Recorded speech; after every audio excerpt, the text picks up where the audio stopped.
Hello everyone, this is सिमरन शेखर। कैसे हैं आप सभी लोग? बहुत बहुत स्वागत है आप सभी का हमारे यूट्यूब चैनल जीके जय विद योर ब्रेन में, जो हम करते हैं अपने ब्रेन की exercise. So guys, last class में हमने पढ़ा था पंचायत के बारे में, ठीक है, कि पंचायत में पंचायत क्या होती है, पंचायत के कौन कौन से स्तर होते हैं, लेवल्स कौन कौन से होते हैं और वहाँ पर कैसे कैसे काम किया जाता है। आपने वो अगर नहीं देखा होगा तो आप वहाँ पर देखो, जाओ प्लेलिस्ट में जाओ, चेक करो, वो वीडियो ज़रूर देखिए। आज हम लोग पढ़ने वाले हैं चैप्टर 6 यानी कि गांव का प्रशासन।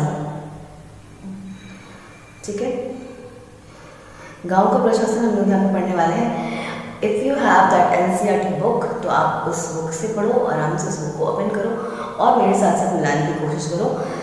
अगर बुक नहीं है तो आप ऐप की भी सहायता ले सकते हो, आपकी भी मदद ले सकते हो। This is very nice, amazing to use. And if you do not have these two things, आप जस्ट फोकस करो। मैं यहाँ पे क्या बोल रहा हूँ, यहाँ पर हम लोग लाइन बाय लाइन पढ़ रहे हैं एनसीईआरटी को, ठीक है, क्योंकि एनसीईआरटी की हर एक लाइन होती है बहुत इंपॉर्टेंट और हर कॉम्पिटिटिव एग्जाम में इससे पूछे जाते हैं बहुत सारे क्वेश्चन, ठीक है। तो चलो बिना टाइम वेस्ट किए आप शुरू करते हैं। गाँव का प्रशासन आज हम लोग पढ़ने वाले हैं। भारत में 6 लाख से अधिक गाँव हैं, 6 लाख से ज़्यादा गाँव हैं भारत में। सोचो, उनके पानी, बिजली, सड़क आदि की ज़रूरतों को पूरा करना कोई आसान काम नहीं है ना।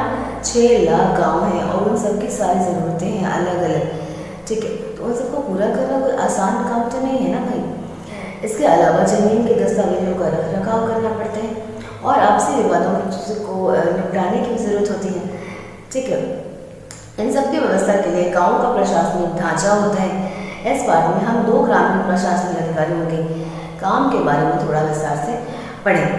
तो ये जो गांव है हमारे भारत में, कितने गांव हैं भाई? 6 लाख से ज़्यादा गांव। 6 लाख से ज़्यादा गांव हैं। जाहिर सी बात है, सबकी अलग अलग ज़रूरतें होंगी। कहीं सड़क की समस्या होगी, कहीं पानी की समस्या होगी, कहीं पर बिजली की समस्या होगी। तो इन सबको निपटाना कोई छोटा बात तो नहीं है, कोई छोटी बात तो है नहीं। तो इस सब का रख रखाव करने के लिए क्या ज़रूरी है कि वहाँ पे एक प्रशासनिक व्यवस्था हो, ठीक है। वहाँ पर लोगों की ऐसे टीम जो हर एक काम को करने, जैसे हमने लास्ट क्लास में पढ़ा था कि समितियाँ बनाई जाती थी पंचायत में। कोई भी जैसे कोई भवन का निर्माण करवाना है, उसका काम निर्माण समिति करेंगी, ठीक है। तो इस तरह की प्रशासनिक व्यवस्था का बहुत बहुत ज़रूरत होता है। एक छोटी सी क्लास में भी आप देख लो तो अगर आप स्कूल में भी क्लासेस होते हैं तो वहाँ पर मॉनिटर की ज़रूरत होती है, उस क्लास की देख रेख करने के लिए मॉनिटर होते हैं। फिर उसके बाद सेकेंड मॉनिटर भी होते हैं, है ना। तो ये तो फिर भी गांव है, भारत है, उसमें उतने सारे गांव हैं, उसके लिए भी क्या होती है, प्रशासनिक व्यवस्था की ज़रूरत पड़ती है उसके देख रेख के लिए। गांव में झगड़ा, अब आप यहाँ पे देख सकते हो इस फोटो में, देखो इस फोटो में आप देख सकते हो कि यहाँ पे 2 लोग हैं, ठीक है। इनके बीच में कुछ बहस हो रही है ना, ऐसा ही कुछ दिख रहा है। इन दोनों के बीच क्या हो रही है, थोड़ी सी बहस हो रही है, कहासुनी हो रही है। गांव में झगड़ा जब होता है तो उसका निपटारा कैसे होता है और वो झगड़े किस किस कारण हो सकते हैं। यहाँ एक्चुअली 2 लोगों की कहानी दी हुई है। 2 लोग हैं जिनके बीच झगड़ा हो रहा है, एक तो है मोहन और एक है रघु, ठीक है। चलो देखते हैं इनके झगड़े को। मोहन एक किसान है, उसके परिवार के पास थोड़ी सी खेतिहर जमीन है, छोटा किसान है, इसके पास थोड़ी सी खेतिहर की ज़मीन है जिस पर वह कई सालों से खेती कर रहा है। उसके खेत से लगा हुआ है, किसका खेत? रघु का खेत। रघु का खेत उसके खेत से लगा हुआ है, यानी कि जस्ट बगल में है रघु का खेत। दोनों के खेत एक छोटी सी मेड़ से अलग होते हैं, छोटी सी मेड़ से अलग होते हैं, यानी कि एक छोटा सा डिवाइडर है जिसको आगे पीछे खिसकाया जा सकता है। वो छोटी सी मेड़ से अलग होता है किसका खेत? मोहन का और रघु का खेत अलग अलग होता है। एक सुबह मोहन ने देखा कि रघु ने मेड़ को थोड़ा सा आगे खिसका लिया है और क्या किया है, मोहन के खेत को अपने खेत में मिला लिया है। अब ये देखकर मोहन को बड़ा गुस्सा है, ठीक है। खेत का आकार बढ़ गया, उसने अपना क्या किया कि मेड़ को आगे खिसका लिया और मोहन के खेत के कुछ हिस्से को अपने खेत में मिला लिया। ये देख के मोहन को बहुत गुस्सा है, जाहिर सी बात है, आपकी चीज़ों को कोई हथियाना चाहेगा तो आपको तो गुस्सा आएगा, है कि नहीं। तो ये देख के मोहन को बहुत गुस्सा आया, लेकिन मोहन ने कुछ नहीं कहा, मोहन बहुत डरा हुआ भी था। रघु के परिवार के पास बहुत सारी ज़मीन थी, सोचो जरा, रघु एक बड़ा किसान था, रघु के परिवार के पास बहुत सारी ज़मीन थी। इसके अलावा रघु के जो ताऊ थे वो क्या थे, वो उस गांव के सरपंच भी थे, तो मतलब रघु की पहुंच भी है। अब रघु के खिलाफ बोलने में मोहन को डर लग रहा है कि भाई इसकी तो पहुंच भी है, इसके जो ताऊ हैं, चाचा जी हैं, वो हमारे गांव के सरपंच भी हैं और प्लस एक बड़ा किसान भी है, तो क्या इससे बहस करना, मेरे पक्ष में तो फैसला आएगा भी नहीं। ये सोचकर रघु थोड़ा सा डरा हुआ है। आज भी आप देखोगे कि जो भी छोटे मोटे किसान होते हैं, जो भी जिनका भी कोई पहुंच नहीं होता है, वो उन लोगों से बहस करने में डरते हैं। जो कई लोग क्या करते हैं कि अपनी पहुंच का दम दिखाकर बहुत सारे लोगों के साथ अन्याय करते हैं, मारपीट तक कर लेते हैं, बहस तक कर लेते हैं। और जो छोटे तबके के लोग होते हैं वो नहीं बोल पाते हैं कि इनसे हम बहस में नहीं जीत सकते, वो पहले ही हार मान जाते हैं, ठीक है। लेकिन मोहन ने क्या किया, मोहन ने फिर भी हिम्मत जुटाई और रघु के पास चला गया, ठीक है। रघु के घर पहुंच गया। दोनों के बीच कहा सुनी, रघु ने तो मानने से भी इनकार कर दिया, उसने मेढक को आगे बढ़ाया। तो एक तो चोरी, ऊपर से सीना चोरी। रघु ने क्या किया, मानने से भी इनकार कर दिया कि उसने मेढक को आगे बढ़ाया है और उसकी ज़मीन को अपने मिलाया। जाहिर सी बात है, कोई भी ये मानेगा तो नहीं ना कि मैंने, हाँ भाई क्या मोहन जाएगा तो बोलता है कि हाँ आ जाओ मोहन, मैंने तुम्हारी खेत थोड़ी सी हिस्से को अपने खेत में मिलाई।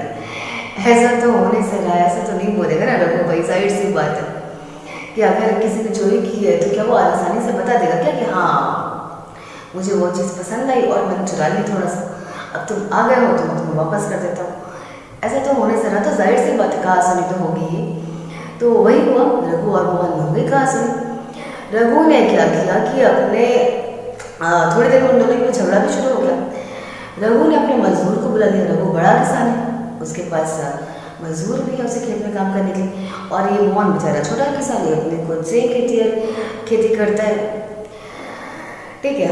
रघु को मजदूर को बुला लिया, फिर दोनों मिलकर मोहन पर चिल्लाने लगे।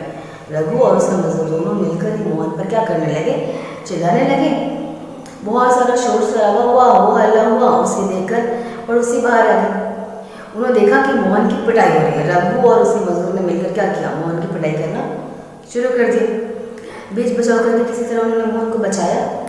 एक पड़ोसी ने उसकी मरहम पट्टी भी की। उसके बाद मोहन का एक दोस्त, ठीक, वो क्या करता था, वो गांव के डाकघर में काम करता था, पोस्ट ऑफिस में काम करता था।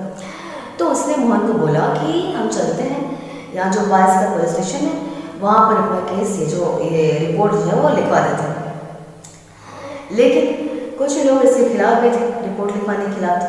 वो क्या कह रहे थे कि नहीं भाई, रिपोर्ट लिखवाएंगे, फालतू का खर्च भी हो जाएगा और कुछ हमारे पक्ष में फैसला भी नहीं आएगा, नतीजा भी नहीं निकलेगा कुछ भी, ये लोगों का कहना था। अभी भी आप देखोगे कि कई बार क्या होता है, रोड पर कुछ एक्सीडेंट वगैरह हो जाता है तो कुछ लोग तो सिर्फ इसलिए आगे नहीं आना चाहते हैं कि कौन इसमें पढ़ने जाए, पता नहीं कितना पूछताछ होगा, पुलिस केस ना बन जाए, इस वजह से भी लोग मदद नहीं करना चाहते दूसरों की, ठीक है। तो खैर मोहन तो फिर भी छोटा किसान था। कुछ उन्होंने कहा कि रघु के परिवार वाले तो पहले ही पुलिस स्टेशन पहुँच होंगे, क्योंकि रघु बड़ा किसान है, वो तो पहले ही पहुँच चुके होंगे। लेकिन कुछ विचार विमर्श करने के बाद वो फाइनली किस फैसले पर पहुँचे कि जिन पड़ोसियों ने अपने आंखों से घटना देखी, जिन्होंने भी देखा कि रघु और उसके मजदूर मिलकर मोहन को मार रहे थे, उन सबको लेकर मोहन को क्या पुलिस स्टेशन जाना चाहिए। अब आते हैं पुलिस थाने क्षेत्र की, वहाँ पर क्या हुआ। थाने के रास्ते में एक पड़ोसी ने पूछा, क्यों ना हम थोड़ा सा और पैसा खर्च करके शहर के थाने में चले जाए, ठीक है। उसे लगा कि थोड़ा सा और पैसा खर्च करेंगे, शहर के थाने पहुँच जाएंगे तो वहाँ ज़्यादा जल्दी सुनवाई होगी, ठीक है। तो इसलिए उसने अपना ये राय दिया। तो मोहन ने समझाया कि बात पैसे की नहीं है, हम इसी थाने में अपना मामला दर्ज करवा सकते हैं क्योंकि हमारा गांव इसी के कार्य क्षेत्र में आता है। तो यहाँ से क्या समझने के लिए मिलती है, क्या बात समझ में आती है कि हर थाने का एक कार्य क्षेत्र होता है, एक वर्किंग एरिया होता है, ठीक है। आप कभी भी कहीं भी जाकर अपना रिपोर्ट नहीं लिखवा सकते हो। जिस थाने के, जिस पुलिस स्टेशन के अंडर आपका एरिया आता है, आप उसी पुलिस स्टेशन में अपना रिपोर्ट लिखवा सकते हो, क्योंकि ये भी एक नियम है। अगर ऐसा ना हो तो फिर गैर समानता वाली बात आ जाएगी। जो बड़े लोग होंगे वो शहर के बड़े पुलिस स्टेशन में चले जाएंगे रिपोर्ट लिखवाने, और जो मोहन जैसे छोटे किसान होंगे वो गाँव के पुलिस स्टेशन में जाएंगे, है ना। तो ये भी तो गैर समानता वाली बात हो जाएगी। तो इसलिए ये नियम है कि आप आपका जो घर है, आप जिस जगह पे कोई घटना हुई है, चोरी हुई है, डकैती हुई है, मारपीट हुई है, घासनी हो गई है या जो भी हुई है, तो आपको उसी थाने में अपना रिपोर्ट लिखवाना होगा जिसके अंतर्गत, जिसके अंडर में, जिसके वर्किंग एरिया में आपका वो घटना स्थल आता है जहाँ पर ये सब कारनामे हुए। ठीक है। हर पुलिस स्टेशन का एक कार्य क्षेत्र होता है जो उसके नियंत्रण में होता है। लोग उस क्षेत्र में हुई चोरी, दुर्घटना, मारपीट, झगड़े आदि की रिपोर्ट उसी थाने में लिखवा सकते हैं। ठीक है।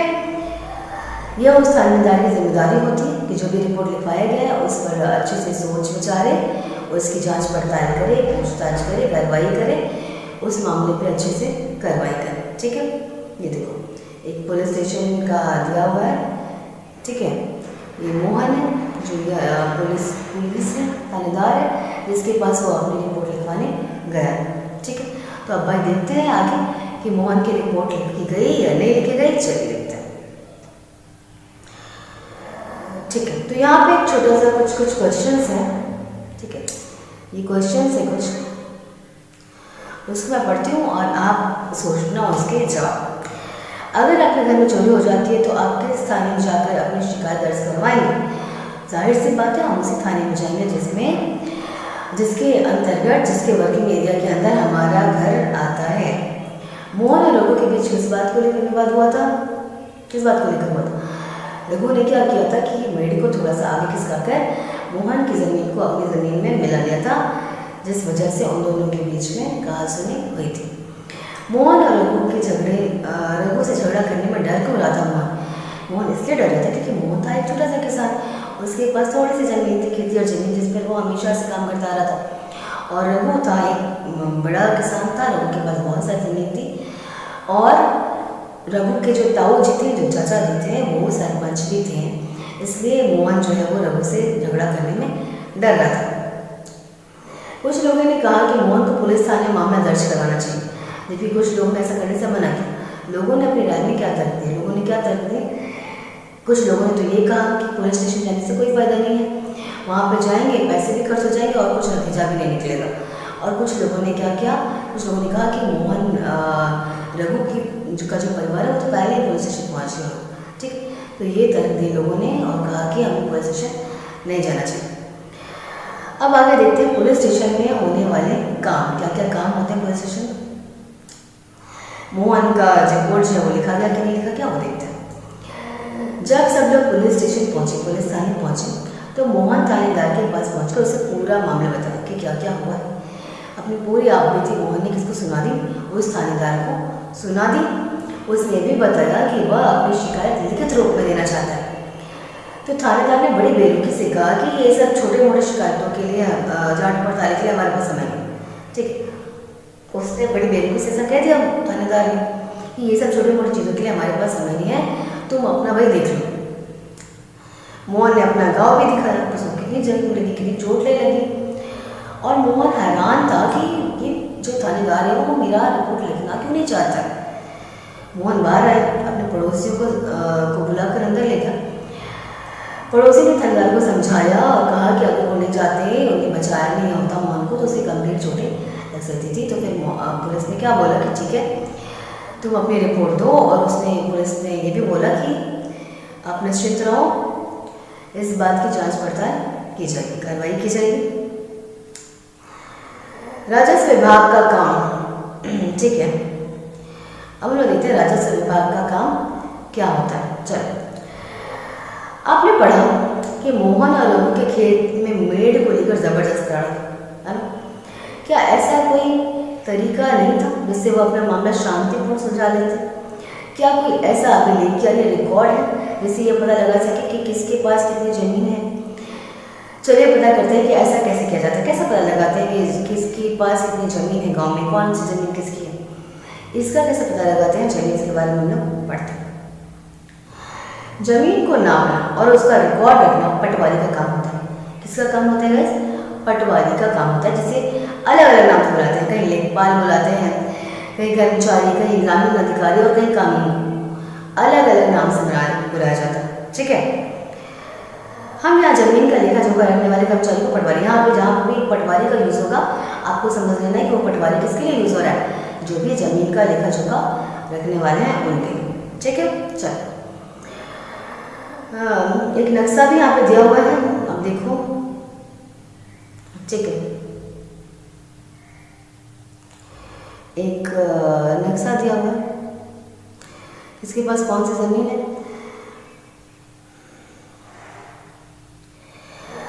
आमतौर पर पटवारियों के पास खेत नापने के अलग अलग तरीके होते हैं। पटवारियों के पास कोई लोहे की लंबी जंजीर से नापता है, ठीक है, इसको क्या बोलते हैं, जरीब कहते हैं। जरीब यानी लोहे की बड़ी सी जंजीर जिससे कि नापा जाता है कि किसके पास कितनी ज़मीन होती है। कहानी में पटवारी मोहन या लोगों के खेतों को नाप कर यह देख सकते हैं कि अगर वो जो नक्शा है उससे उनकी ज़मीन मेल नहीं खाती है तो इसका मतलब क्या है, इसका मतलब है कि ज़रूर ये जो मेड़ है, जो डिवाइडर है, उसके साथ ज़रूर कुछ छेड़छाड़ हुई है और रघु ने अपनी उस मेड़ को आगे खिसका कर मोहन की कुछ ज़मीन के हिस्से को अपने मिलाने का काम किया है। तो ये पटवारी देख सकता है उस ज़मीन के हिस्से को उस जमीन से नापना। ठीक है, पटवारी किसानों की भूमि कर भी इकट्ठा करता है। भूमि कर जो ज़मीन पर जो टैक्स लगते हैं ना, वो भी इकट्ठा करता है। पटवारी का देखो दो काम हो गया यहाँ पर पटवारी का। एक काम तो क्या हो गया पटवारी का कि वो रिकॉर्ड रखते हैं कि किसके पास कितनी ज़मीन है, ठीक है। और दूसरा काम क्या हुआ कि भूमि कर इकट्ठा करता है, जो टैक्स लगता है ज़मीन पर वो इकट्ठा करता है और सरकार को अपने क्षेत्र में उगने वाली फसल की जानकारी भी देता है कि उस क्षेत्र में कौन कौन से फसल उग रहे हैं। यह काम वो अपने रिकॉर्डों के आधार पर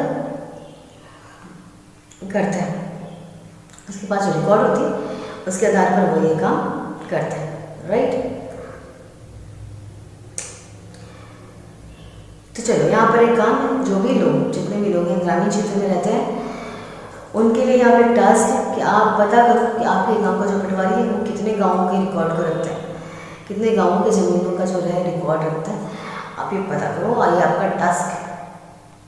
चलो ठीक है, इसलिए ज़रूरी है कि वह उनको समय समय पर दुरुस्त करता है, ठीक है। उसके बाद जो रिकॉर्ड है उसको टाइम टू टाइम क्या होता है, अपडेट करना पड़ता है कि नहीं। किसान कई बार फसल बदल लेते हैं, ठीक है, कई बार अभी कुछ और फसल लगाए हुए हैं, फिर कुछ और फसल लगाए हुए हैं, और ये फसल के बारे में जानकारी देता है ना पटवारी। 3 काम हो गए पटवारी के। एक तो ये कि वो ज़मीन का लेखा जोखा रखता है, किसके पास कौन सी ज़मीन है और कितनी ज़मीन है। दूसरी क्या कि वो टैक्स लेते हैं, भूमि कर जो है उसको इकट्ठा करते हैं। और तीसरी ये कि जो फसल होती है, जो भी फसल उसके क्षेत्र में उगाया जा रहा है उसकी जानकारी वो सरकार को देता है।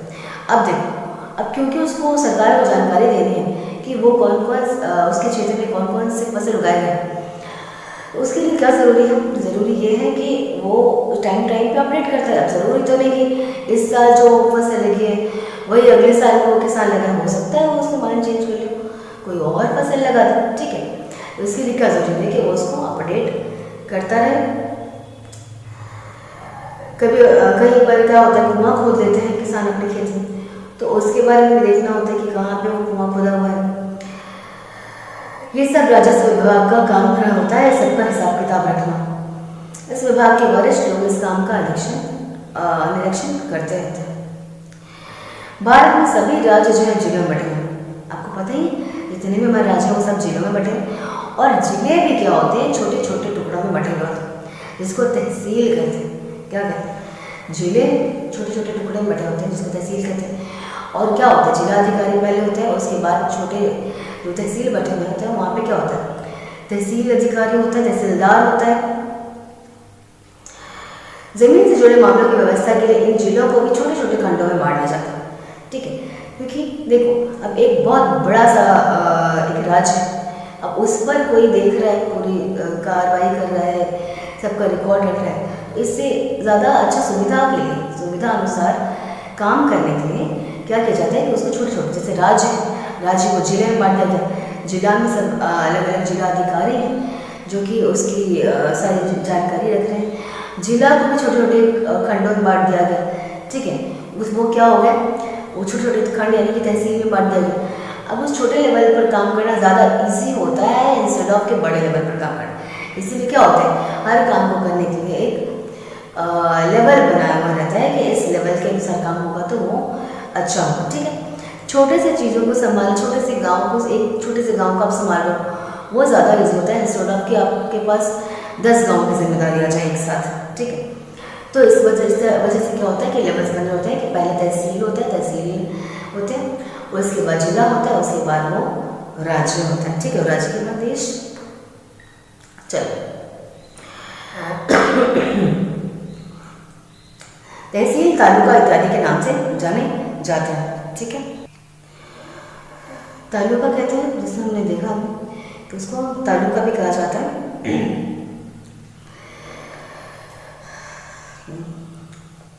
सबके ऊपर होता है जिला अधिकारी। सबसे पहले कौन होता है, जिला अधिकारी होता है, उसके बाद तहसीलदार होता है। वे उन्हें विभिन्न मामलों को निपटाना होता है, अलग अलग डिफरेंट तरह के मामले होते हैं जिसको उन्हें निपटाना होता है। ये पटवारी वे के काम निरीक्षण होते हैं, वे पटवारी के काम का निरीक्षण करते हैं। ठीक है, जो तहसीलदार होते हैं, जो पटवारी जो काम कर रहा है उसके काम का वो निरीक्षण करते हैं कि वो सही से काम कर रहा है कि नहीं कर रहा है। ठीक है, वो समय पे अपडेट कर रहा है कि नहीं कर रहा है, सबकी जानकारी सरकार को सही से दे रहा है कि नहीं दे रहा है, इसका निरीक्षण कौन करता है, वो तहसीलदार करता है। वे रिकॉर्ड को सही ढंग से रखे जाएँ और राजस्व इकट्ठा होता है। राजस्व यानी जो भूमि कर वगैरह जो इकट्ठा किया जा रहा है वो सब इकट्ठा हो रहा है टाइम पर या नहीं हो रहा है, ये सब देखना तहसीलदार का काम होता है।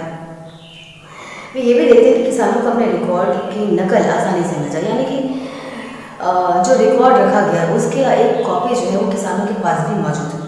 इसको भी सुनिश्चित किया जाता है। कई जगह पर क्या होता है, आसानी से मिल जाए। विद्यार्थियों को जरूरत पड़ने पर जाति प्रमाण पत्र आदि भी जारी करते हैं। तहसीलदार के दफ्तर में जमीन से जुड़े विवाद भी सुलझाए जाते हैं।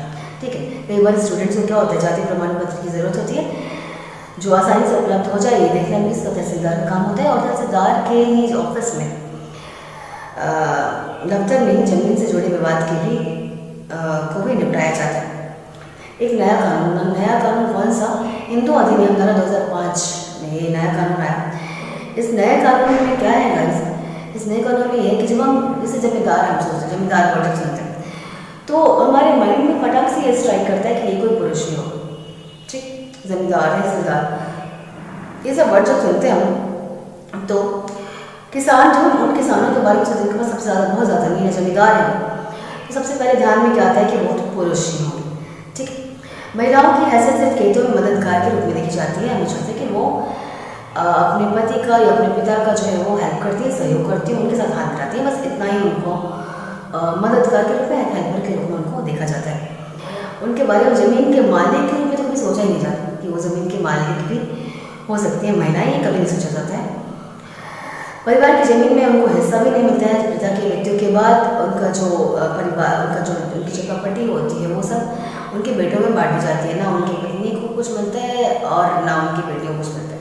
लेकिन ये जो नया कानून आया, ठीक है, उसके मुताबिक बेटियों और उनकी माँ को भी ज़मीन में हिस्सेदारी बराबर का हिस्सा जो है वो मिलता है। यह कानून सभी देशों में सभी राज्यों में केंद्र शासित जो प्रदेश है, केंद्र शासित प्रदेशों में भी लागू होगा। ये कौन सा अधिनियम है, हिंदू अधिनियम धारा 2005 है। ठीक है, इस कानून में बड़ी संख्या में औरतों को फायदा होगा। ठीक है, जैसे यहाँ पे एक उदाहरण लिया हुआ है, सुधा नाम की एक लड़की है जो एक खेतिहर परिवार की बड़ी बेटी, वो अपने पिता की मदद करती है, राइट, शादीशुदा है, पास से गांव में रहती है। अपने पिता की मृत्यु के बाद अक्सर अपनी माँ का हाथ बटाती थी कान में। ठीक है, उसकी माँ ने पटवारी से कहा कि अब बेटे के साथ साथ उसकी बेटी का नाम भी उसके रिकॉर्ड में लिखा जाना चाहिए। तो अब क्या है, अब सुधा भी निश्चिंत कि भाई ज़रूरत पड़ने पर उसके हिस्से की ज़मीन से वो काम चला सकती है। इससे क्या हुआ, ये जो हिंदू अधिनियम धारा 2005 आया, ये जो कानून आया, इससे सुधा जैसी बहुत सारी लड़कियां जिसको की मदद मिली। ठीक है, अब देखिए इससे क्वेश्चन आंसर, मैं हमेशा बोलती हूँ कि क्वेश्चन आंसर को आप नज़रअंदाज मत करो क्योंकि बहुत इंपॉर्टेंट है। इससे आपकी सोचने की शक्ति, जो क्षमता है वो बहुत ही विकसित होती है। ठीक है, पुलिस का काम क्या होता है, पुलिस का काम होता है कि उनके कार्य क्षेत्र में जितने भी जो भी लड़ाई झगड़ा विवाद जो भी कुछ हो रहा है, चोरी डकैती सब हो रहा है, उसके बारे में वो जांच पड़ताल करें, उसकी कार्रवाई करें और किसी को भी नज़रअंदाज ना करें। जैसे यहाँ पर मोहन जब अपना केस लिखवाने के लिए गया, रिपोर्ट लिखवाना चाहा मोहन ने, तो पुलिस ने, थानेदार ने बड़ी बेरुखी से कह दिया कि हमारे पास इसका काम है। तो पुलिस को ऐसा नहीं करना चाहिए, सबकी बात को सुनना चाहिए और उस पर जांच पड़ताल करनी चाहिए, कार्रवाई करनी चाहिए। पटवारी के कोई 2 काम 3 काम हमने यहाँ पर पटवारी ने डिस्कस किए थे। पहला काम क्या था पटवारी का कि ज़मीन का रिकॉर्ड रखना कि किसके पास कितनी ज़मीन है। दूसरी बात ये थी कि जो उसके क्षेत्र में जितने भी फसल उग रहे हैं उसकी जानकारी जो है वो सरकार को देना। और तीसरा क्या हमने पढ़ा था वो आप कमेंट करके बताओ। तहसीलदार का क्या काम होता है? तहसीलदार का काम होता है जो भी पटवारी जो काम कर रहा है उसको देखना कि वो सही से काम कर रहा है कि नहीं, राजस्व कर सही से इकट्ठा हो रहा है कि नहीं हो रहा है। जो विद्यार्थी हैं उनको जो जाति प्रमाण पत्र चाहिए तो वो सब आसानी से उनको उपलब्ध हो पा रहा है कि नहीं हो पा रहा है, सब कुछ देखने के तहसीलदार का काम होता है। एक बिटिया की चाह कविता में किस मुद्दे को उठाने की कोशिश की? एक बिटिया की चाह, यहाँ पर एक छोटा सा कविता दिया हुआ है, एक बिटिया की चाह। I think it is visible. एक बिटिया की चाह, यहाँ पर एक छोटा सा पोएम है। विरासत में मिला यह घर पापा को अपने पिता से, यही घर मिलेगा मेरे भैया को मेरे पिता से, पर मैं और मेरी माँ हमारा क्या?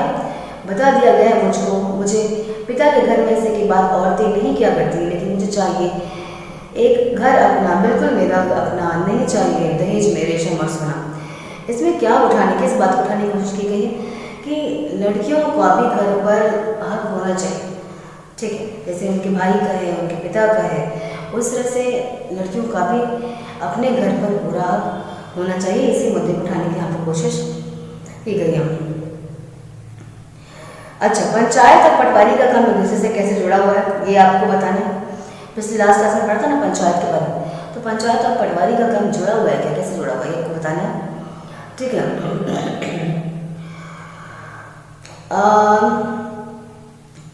एक जिले में सभी पुलिस वालों का मुखिया कौन होता है पता करना आपको। और आपके पड़ोस में ऐसी औरत है जिसके नाम जमीन जायदाद हो, यदि हाँ तो उसने यह संपत्ति कैसे प्राप्त हुई, ये सब तो खैर एक पता करने वाला काम है जिसको आपको पता करना है, आपके उसके बारे में जानकारी इकट्ठी करनी जितनी ज़्यादा से ज़्यादा हो सके, ठीक है। तो ये था गांव का प्रशासन चैप्टर नंबर 6 जो हमने आज पढ़ा है, ठीक है, ठीक है। तो ये चैप्टर हमने आज पढ़ लिया है, गांव का प्रशासन। नेक्स्ट क्लास में हम नेक्स्ट चैप्टर को पढ़ेंगे। आपको इस चैप्टर में जो कुछ भी नहीं समझ में आया हो, आज हम सबको समझ में आ गया होगा। नहीं समझ में आया होगा तो आप प्लीज़ इसको कमेंट बॉक्स में लिखिए और क्वेश्चन कीजिए मुझसे। 5 बजे ठीक शाम में 5 बजे ये वीडियो लाइव होगा, ठीक है। उस समय आपको जो क्वेश्चन पूछना होगा आप उसमें क्वेश्चन पूछोगे। I will be available and मैं कोशिश करूँगी कि आपके जितने भी क्वेश्चन हैं वो सबको मैं आंसर कर सकूँ। एंड ठीक है, फिर मिलते हैं अपने नेक्स्ट क्लास में। तब तक के लिए टाटा बाय बाय एंड ध्यान रखो अपना, सब सुरक्षित रहो, घर पे रहो, आराम से रहो। चलो बाय बाय।